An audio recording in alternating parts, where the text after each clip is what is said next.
Hey, hey, hey. So today's topic is one that most people skip, but it's one of the most powerful steps in financial growth, and that is reflection. So that's what we're going to be talking about today. So stay tuned.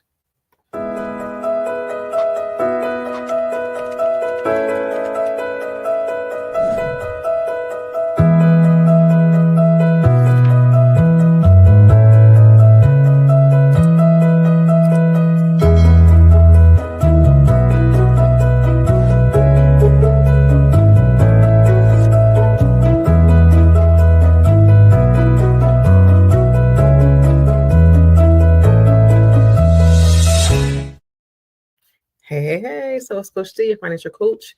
I want to help you to reach and exceed your financial goals while still enjoying life in the process.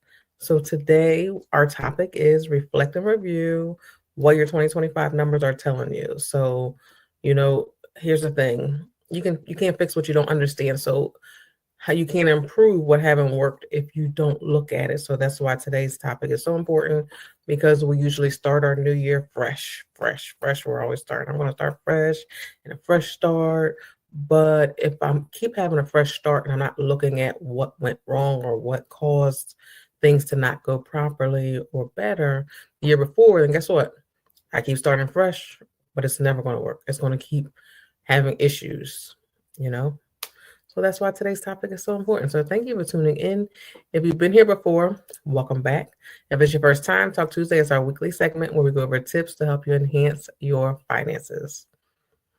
All right, so let me start with why reflections matter. So, oftentimes we skip reflections and we start from scratch, but it's not about judgment, it's about being clear because if I'm clear on what happened, why it happened, what I did, what steps I took that made this happen, then I can prevent myself from, doing those steps or, making those same mistakes moving forward. And, then I know what to not do the next go around. So that's why it's important for us to now talk about what happened in 2025. We're close to the end, so we've had, went through enough of the year to be able to assess, review, and so let's figure out what we can do for next year. Okay.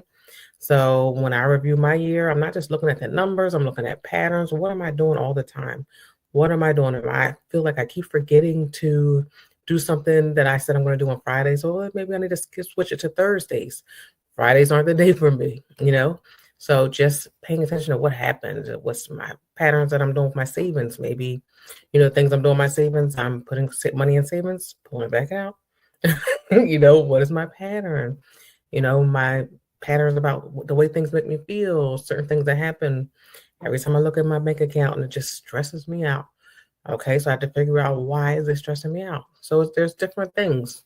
Okay, so doing those reflections will help you to figure out your why behind your money habits. So let's talk about, where to reflect. So different things. So let's go over a couple of them. So your income, you can reflect on that for the year 2025. Did your income grow? Did it stay the same? Or did it decrease? Knowing these things will help you to see your pattern and why things will happen to you. So if it grew, you have more money, you could do different things. If it stayed the same, you should be, okay with things because it didn't fluctuate. You started with this amount, you ended with this amount. So if this was working, it should work, throughout the year. Or you should be able to see that, because it didn't increase, things got a little tough for me. That means, with the economy, I needed more income. If it decreased, unfortunately, some people did lose their job this year. So if it decreased, what did that do to me? How did that affect me? So we're reflected on our income. So what happened with it? Let's reflect on our expenses. What expenses did you have that took up most of your money? Were there things that you needed? Were there things that you used? Were there things that you bought and stayed in a bag? Is it something that you often get? You go to the store, maybe you're someone who shops and you go and you just, get everything you want because it's your money, right? And then you don't even pull it out the bag. And then later on, you're in a corner in your closet or something and you find that like, oh, I forgot I had this. So just think about it. So what categories took up the most of your money in this year? Your savings. Did you hit your savings goal? Did your savings dip? Did you have an emergency? Did something happen that made you pull your money out of your savings? See what happened with it. Actually look at it. Oftentimes we're like, I'm saving, I'm saving, I'm saving. If we don't look at it, we don't see that I'm putting it in there. Maybe it could be attached to your checking account that things are happening and that's your account that they pull money out if maybe your account goes low. So it's important to check what happened. Did it actually grow? Did my savings grow? Did I hit that goal I set for this year or that goal I set for the quarter? Because I do like to set mini goals to get to my large goals. So I might set a goal for the whole year. Let's say, just for sake of numbers, my goal might have been save $1,200. Okay, so then my monthly goal could have been save $100 every month. Maybe something happened this month and maybe next month I have to switch it to increase because I saved less this month. So just check it out. Look at it. It's important to reflect. We have to look at these things, see what happened, why they happen, so we can do better the next go around. Your debt. You should be reflecting on your debt. That's a big, big monkey on a lot of people's back, but that's what we should be doing. Checking it out. Are my balances actually going down? I'm paying every month and I'm doing what I'm supposed to. I'm paying. But if you look at your first credit card statement or your loan statement from January 2025 and look at the most recent one you have now, depending on your, pay date, you might have one now for November, you might have one for October, but check it out and see the balances. Did it go down? Did it stay the same? Or is it creeping up? So, and I don't want to tell you why, but you looking at it, you'll be able to see if it's going up, you're probably still using it, paying it down and using it, paying it down and using it. If it's staying flat, probably the same thing, but you're probably using it not as much. And then with us paying the minimum, then the interest is darn near at our minimum payment, something that we don't realize if we're not paying attention. So if I'm paying $75 and my interest is $50 and I'm using it for like a little $25 for some of my gas, that's how it's going to stay the same. If I'm, if it's going up, then I'm probably paying my minimum and using it, wherever it's needed quite frequently. So it's going up. So check it out. Reflect on your debt so you can see what happens this year so you can adjust for next year. Your investments. Do you have investments? Are you contributing to them consistently? Is it something that you're doing with your employer? Money is going in there. Or is it something that your employer, takes from your paycheck and is able to go each time you don't even have to think about it? And also with you not thinking about it, are you still peeking to see your progress? Because sometimes they'll throw you in a bucket. Is that one working for you? Sometimes you can make adjustments. Look at it, check it. Don't leave it to someone else and you have no idea what's going on with it. You should still be in the know, checking this, looking into this. Also something to reflect on is your feelings, your emotions around your money. When what's happening with your money that's making you the most stressed? What's happening that's making you feel like I don't even want to talk about it? I don't even want to think about it. Could it be every time I look at my bank statement, or every time I look at my credit card, or every time I get an email or text from my bank account, or whatever it is? But that's something for you to think about it. Think about things that, one, give you stress, but also think about the positive too. Think about the things with your finances that are giving you confidence. Okay, I'm killing it. My saving, all the things we're talking about and reflecting on. Let's not, reflect on all the bad things, but it's important to know the bad things so we can, correct them. But be mindful of the good and the positive that's happening with our finances. And it's important for us to reflect. That's why this topic is important and I felt to talk about now so we can begin reflecting now. So it's very important to reflect on it before you set your goals for next year so you're able to set your goals properly, realistically. After seeing what happened, how much you can do this, how much you can do that, how you can do this, what's going to work for you, because we want to set goals that we can actually achieve. We don't want to set up so easy that, I'm going to save $1 each pay. Don't set it ridiculously easy. That's something you're definitely going to do so that you feel better. Set it so it gives you a little stretch so that you're actually growing. And then each time you can, make it more of a stretch.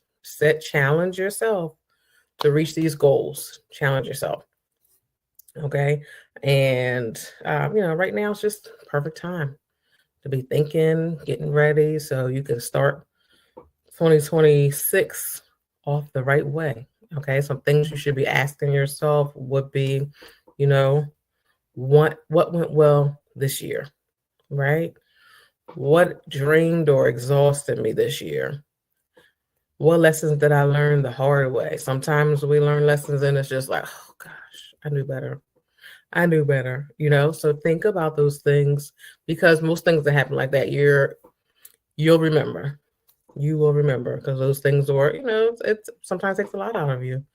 What do you never want to repeat from this year financially? What was it that happened that you said, oh, I'm never doing that again? Or think about that because it's not about perfection. It's really just being aware so you can actually just do what you want to do, go in the proper direction, and start 2026 off going on the road to your financial success and, just being positive. Okay. Let's see. First of all, let me check the comments. I've just been talking on my topic. Hello. Thank you for tuning in. Thank you for tuning in.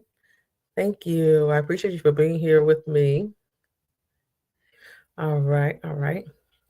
So what your numbers might be telling you, sometimes your numbers will tell you, more than what you expect. Could be maybe you're spending too much on dining out. A lot of times that's a big thing for most people. So if it's you, that's not, just you. That's a lot of people, but it's something to look at.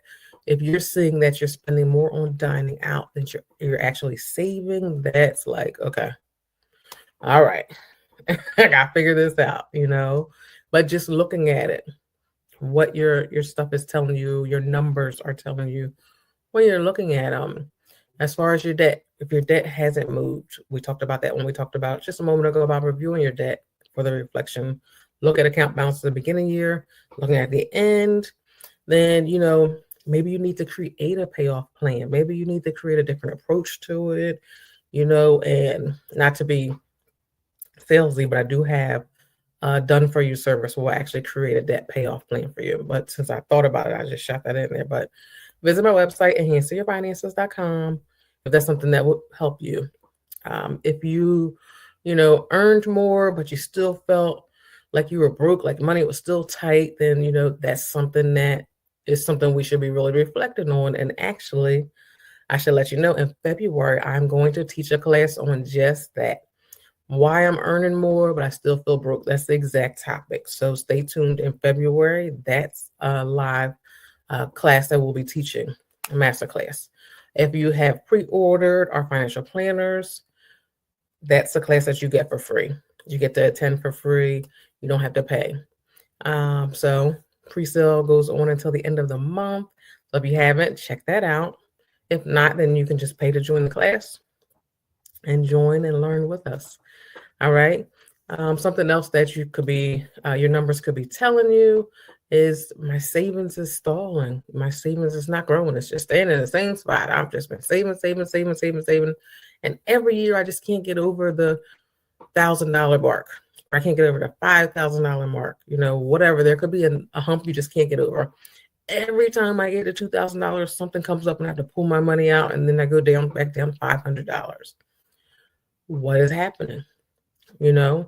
Ask yourself what is happening. Could it be that things are happening that you're not prepared for because you're not reflecting? Could it be that you don't have an emergency fund that you can pull from? Because a lot of times we mistake our savings for emergency funds. Nope. Your emergency fund should be specifically for an emergency, unexpected things. Your savings should be growing for a purpose, whatever it might be, your vacation, your wedding, your home, your car, your new home. There's a difference. Don't have those together. That's what sometimes we mistake and put them together. Nope, it should be two separate things. That could be something that's causing you to have those issues. So think about that. Why your numbers. Sometimes we don't look at them because we're like, oh gosh, to make you feel bad. Your numbers shouldn't make you feel bad, make you feel ashamed. They're there to guide you. And that's what I find with a lot of my clients. Once they finally begin working with me, the hold up, I always say, well, what took you so long to reach out, or what took you so long to actually get started? Maybe they've been on my email list for a long time and they haven't really took that step. Most times, the highest amount of what I'm hearing from clients are, I just didn't want you to see it. I was embarrassed, or, I don't want someone to see how I'm doing or what I'm doing. I make so much, or I'm doing so good, and this is how my finances are. No, but guess what? The longer you don't take that step, the longer you're taking from actually moving forward and making your progress to improve things. Number one. Number two, once you actually get started, if you were to join our community, which is returning in 2026, you will see that you're not alone. There are many people who have things going on with their finances that maybe they weren't proud of, but working on them, you become proud of them, and the success you create and your growth, what you learn, and just all the things. So I would just like to say to you, I'm speaking to you if this is you. If you are in a place with your finances where you need help and you're just, I don't want to say something, I don't want to show anyone, I don't want them to see what I'm doing. No judgment. I'm here to help. I promise to help you, make you feel comfortable, and never judge you. Okay? So Coach D is here for you when you are ready. Visit my website, once again, enhancingyourfinances.com. I also have a free 5-minute financial health check, which you can download for free. And you will put in your numbers. There's 3 pages. The first page tells you which numbers to list down. The second page, I tell you, it's a calculations, and I tell you where to put each number. The third page is based on your answers. If your answer is this, you should be working on this. You should be focusing on this. So if you want to start there, just so you can see what's going on, definitely visit the link that should be in like the caption of this video. If not, once again, go to my website. All right. But all right, have a great evening. Happy Tuesday. I will see you next week for our next topic. I was supposed to have my planner, ready to show you during this video, so I can show you the page that we actually have in there to work on reflection. I have a couple pages. I have a reflection page and I have a SWOT analysis page. So both of them are beneficial to the topic we're talking about today. But of course, I don't have it and I want to get up and go get it, and that's my video. But yeah, have a great evening. See you later. And shout out to our veterans. Veterans. Happy Veterans Day. All right. See you later.